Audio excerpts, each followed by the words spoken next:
আমাদের মোমো সোনার আজকে ছোট্ট একটা অপারেশন হবে। আমি খুবই টেনশনে ছিলাম। ওকে নিয়ে আজকে যাব হসপিটালে। মোমো আমাদের পরিবারেরই একটা সদস্য, আর আমরা যারা বিড়াল পালি তারা তো জানি বিড়ালের উপরে মায়া কতটা। বাসায় থাকতে থাকতে ফ্যামিলির একটা মেম্বার হয়ে যায়। মোমোর একটা সিক্রেট আমি তোমাদের সাথে আজকে শেয়ার করি। মোমোকে যখন আমি এনেছিলাম, ছোট্ট মোমোকে যখন কিনেছিলাম, তখন আমি জানতাম মোমো একটা মেয়ে বিড়াল। ইভেন যে আপুটার কাছ থেকে কিনেছিলাম সেই আপুটাও এটাই বলছে এটা একটা মেয়ে বিড়াল। সেই জন্যই আমার আগের ক্যাটের মতো নাম রাখা হয়েছিল মোমো।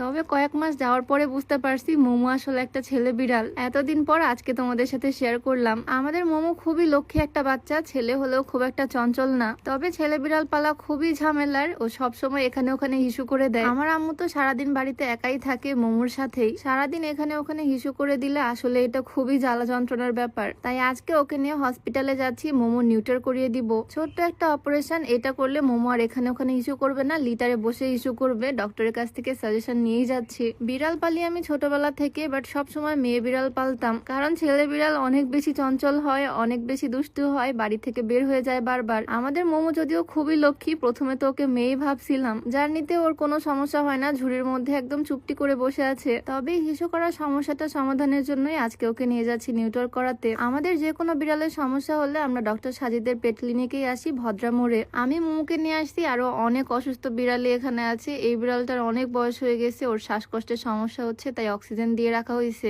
আমাদের মোমো কিন্তু মাশাল্লাহ সুস্থ, ওর কোনো রকমের অসুখ নাই। শুধু একটাই প্রবলেম, সব জায়গায় হিসু করে। এখানে বসে থেকে আমার বোরখার মধ্যে হিসু করে দিছে। একটু পরেই ওর অপারেশন, তাই আগে ওর ওজনটা মেপে নিচ্ছি। ওর ওজন একদম ঠিকঠাক আছে মাশাল্লাহ। এখন ওকে নিয়ে যাব ডাক্তারের রুমে। এখন ওকে চেক আপ করা হবে, তারপরে অজ্ঞান করা হবে, আর দেন অপারেশন। অলরেডি এখানে অন্যান্য বিড়ালের অপারেশন করা হচ্ছে, এরপরেই আমাদের মোমোর সিরিয়াল। পুরাটা এক্সপিরিয়েন্স তোমাদের সাথে আজ শেয়ার করব, বাট তার আগে একটু দেখাতে চাই তোমরা চুলের যত্নে চাইলে এই অর্গানিক হেয়ার অয়েল আর হেয়ার প্যাকটা ইউজ করতে পারো। এই অর্গানিক হেয়ার অয়েলটার মধ্যে 30টারও বেশি প্রাকৃতিক উপাদান আছে। শিকড় থেকে শুরু করে তিল, কালোজিরা, মেথি সব তো বাহির থেকে দেখা যাচ্ছে। এটা সম্পূর্ণ প্রাকৃতিক, কোনো রকমের সাইড এফেক্ট নাই। ছেলে মেয়ে সবাই ইউজ করতে পারবে। এটা চুল পড়া কমাবে, নতুন চুল গজাতে সাহায্য করবে। আর এটা হচ্ছে হেয়ার প্যাক, যেটা চুলের প্রোটিন প্যাক। এটা চুলকে ঝলমলে করবে, সিল্কি করবে, শাইনি করবে। এই অর্গানিক কম্বোটা তোমরা পেয়ে যাবা নীলা ফ্যাশন কালেকশন ফেসবুক পেজ থেকে। পেজটা আমার ডেসক্রিপশনে মেনশন করে দেওয়া থাকবে। যাই হোক, ডক্টরের কাছে আসার পর প্রথমে ডক্টর মোমোকে সুন্দরভাবে চেক আপ করলো। মোমোকে এখন অজ্ঞান করা হবে, তার আগে আমার সিগনেচার করতে হবে এই অঙ্গীকার নামাতে। সত্যি বলতে এই সময়টা আমার খুবই টেনশন লাগতেছিল। এখানে লেখা ছিল অপারেশন চলাকালীন সময়ে বা অজ্ঞান করার পর যদি বিড়ালের কোনো ক্ষতি হয় তাহলে হসপিটাল দায়ী না। আল্লাহর নাম নিয়ে সিগনেচার করে দিলাম। টেনশনের কোনো ব্যাপার না, কারণ দিনে অনেক অনেক বিড়ালদের অপারেশন এখানে হয়। মোমো বেচারা বুঝতেও পারতেছে না আসলে ওর সাথে হচ্ছেটা কি। ওকে অজ্ঞান করার ইনজেকশনটা কোলে বসিয়ে দিয়ে দিলাম। প্রায় 12 ঘন্টার জন্য ও সেন্স